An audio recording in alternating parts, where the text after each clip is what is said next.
શુદ્ધમતી હોય એની દીકરી લક્ષ્મી થાય છે. શુદ્ધ એટલે શું? કે સારું, અને મતી એટલે બુદ્ધિ. જેની બુદ્ધિ સારી હોય એની દીકરી સારી થાય. ભગવાનની સાથે લગ્ન થયા. રાજા પરીક્ષિતને કહે કે ભગવાનને ત્યાં એક પ્રદ્યુમન નામના છોકરાનો જન્મ થાય છે.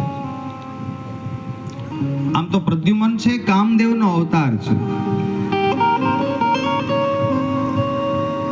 કૃષ્ણ જેવા જ દેખાતા હતા, કૃષ્ણ જેવા જ હતા. આમાં કથા તો લગ્નની ઘડી વર્ણન કર્યું કે 10 છોકરાઓ થયા છે, પણ જે કથા આપણે લેવાની છે એટલે ઉખારણની કથા આવે છે. એવામાં બાણાસુરની દીકરી ઉષાની કથા આવે છે. હવે બાણાસુર છે એ ભગવાન શિવનો ભક્ત છે. શિવનો ભક્ત છે અને આમ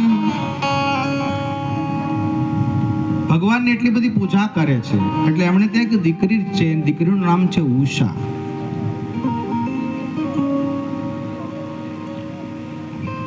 એની સહેલીનું નામ છે ચિત્રલેખા. અને ચિત્રલેખા એટલે શું? કે તમે સામા ઉભા રહો ને તમારો કોઈ ચહેરો દોરી દે અથવા તો તમારું ચિત્ર દોરી દે, એવું અત્યારે પણ આ વિદ્યા છે.